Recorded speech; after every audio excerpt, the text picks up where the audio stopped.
members of parliament are not foolish the way he calls them foolish. He's the biggest idiot in this country. Let's dive into the latest political firestorm. Farouk Kibet, President William Ruto's trusted aide, just called former Deputy President Rigathi Gachagua the biggest idiot in Kenya. Yes, you heard that right. This feud is shaking up the nation, and we are breaking it all down. On June 5th, 2025, Farouk Kibet, Ruto's right-hand man, did not hold back. Speaking at an event in Ukambani, he called Rigathi Gachagua, Kenya's former deputy president, the biggest idiot in the country, and accused him of having bad manners. Na pia mjiatai, kuna marafiki wengine hamtakikani kukaa karibu naye. Yule mkabila ambaye alifukuzwa na wabunge si wajinga. Members of parliament are not foolish the way he calls them foolish. He's the biggest idiot in this country, and we must tell him. Kibet was responding to Gachagua's recent moves, calling MPs foolish and pushing his new DCP party. How foolish are you, members of parliament from this region? William Ruto is laughing at you. The people from his community, he takes them to the military, to the police. Kenyans on X were quick to react. Some cheered Kibet's boldness, while others saw it as a low blow in an already tense rivalry. This was not just a random jab, it is the latest chapter in a power struggle that has been brewing for months. Let's rewind to see how we got here. Amekuja kwa ile rada ya Kenya kuwa president. Nani anaweza pinga hapa? Sasa yeye anatafuta marafiki. Farouk Kibet is President William Ruto's personal assistant, but he is way more than that. A loyal ally since the 90s, Kibet is known for managing Ruto's inner circle with an iron grip. Then there is Rigathi Gachagua, the former deputy president from Mount Kenya, who helped Ruto clinch the 2022 election but was impeached in October 2024 after a major fallout. These two heavyweights are at the heart of Kenya's political chess game. The bad blood started boiling publicly in April 2025 when Gachagua went on KTN News and called Kibet a co-president. He claimed Kibet runs the show, saying, quote, "Cabinet secretaries, the inspector general, everyone reports to Farouk." Gachagua even alleged that people paid Kibet to secure meetings with him as the deputy president. This was a direct shot, painting Kibet as an unelected power broker overshadowing his elected role. He says that I was fighting Farouk Kibet. Farouk Kibet is not a small man. He is a co-president in this country. Farouk Kibet runs the government. Everybody reports to him. The Inspector General of Police, the head of public service, cabinet ministers.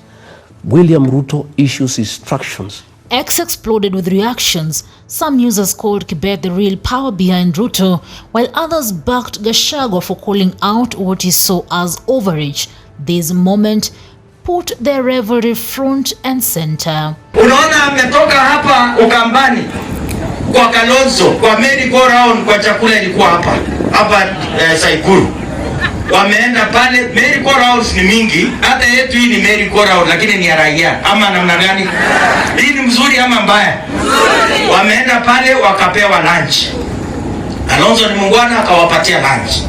Lakini wakaambiwa saa ile tunapiga William Ruto mshangilie. Unajua ile mtu ameshipa lazima ashangilie na bidii kwa sababu amepata chakula. Si ni kweli? Sasa wakashangilia hapo kabisa. Alipotoka wakaenda Machakos. Akaenda kutusi mbunge huko.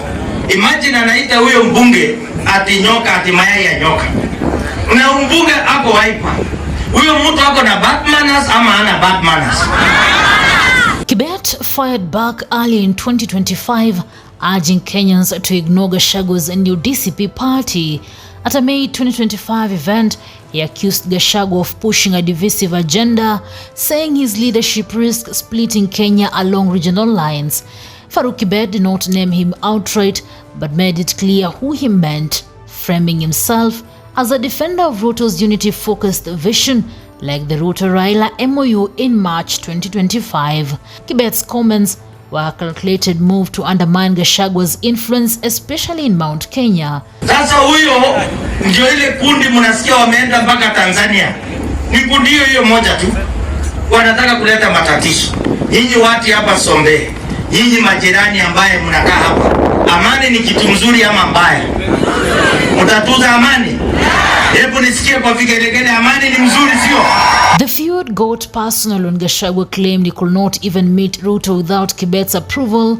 In June 2024, speaking in Kirinyaga, he said, quote, "I answer to President and the people, not his aides." Kiaru MP Ndindi Nyoro backed this, saying Kibet get kept access to status, exposed even short clips of Kibet directing officials like nudging Deputy President Kithure Kindiki or coordinating with CS John Mbadi, fueling debates about his power.